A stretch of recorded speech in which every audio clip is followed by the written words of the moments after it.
कुर्बान कर दी।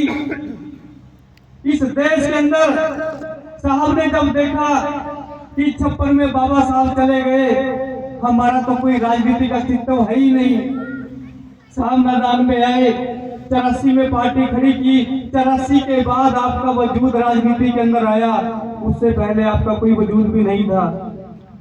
आपके बुजुर्गों की वोट अंदर बैठ करके ठप्पा लगा करके कोई भी डाल देता था, पता भी नहीं चलता था।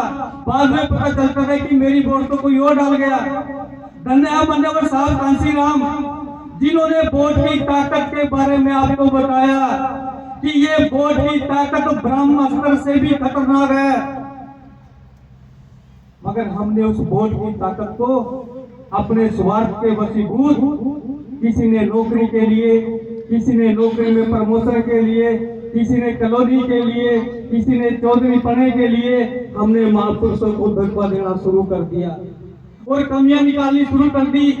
बहुजन समाज पार्टी तो खत्म हो गई, अब ये सत्ता भी नहीं आएगी। वोट कांग्रेस बीजेपी को, पर कमियां बीएसपी में निकालेंगे। बेवकूफों को यही नहीं पता राजनीति होती क्या है, राजनीति का ढांचा क्या होता है, एक नेशनल पार्टी क्या होती है, एक स्टेट लेवल की पार्टी क्या होती है, गैर मान्यता प्राप्त दल क्या होता है। जिनको यही नहीं पता कि इस देश के अंदर बहुजन समाज पार्टी तीसरे नंबर की पार्टी है, कोई खत्म पार्टी नहीं है। हमने उसको खत्म मान लिया। कांग्रेस का आईटी सेल कहता है आपको आकर के कि बहुजन समाज पार्टी खत्म हो गई, खत्म तो कांग्रेस हो गई।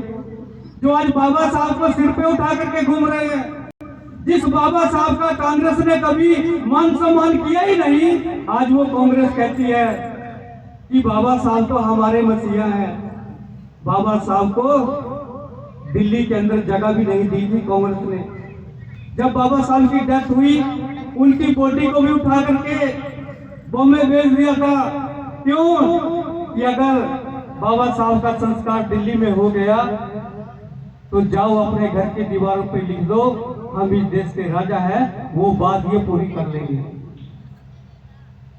वो बात ये पूरी कर लेंगे। इसलिए बाबा साहब की डेड बॉडी को भी बॉम्बे ले जाया गया। सम्मानित साथियों, मैं क्या कहूँ आप लोगों को कि हमारे बुजुर्गों के साथ कितना अपमान हुआ, हमारे बुजुर्गों के साथ कितना अपमान हुआ, हम इस बात को बयान नहीं कर सकते। आज प्रण करके जाएं कि हमें बाबा साहब के साथ खड़ा होना है, हमें मान्यवर साहब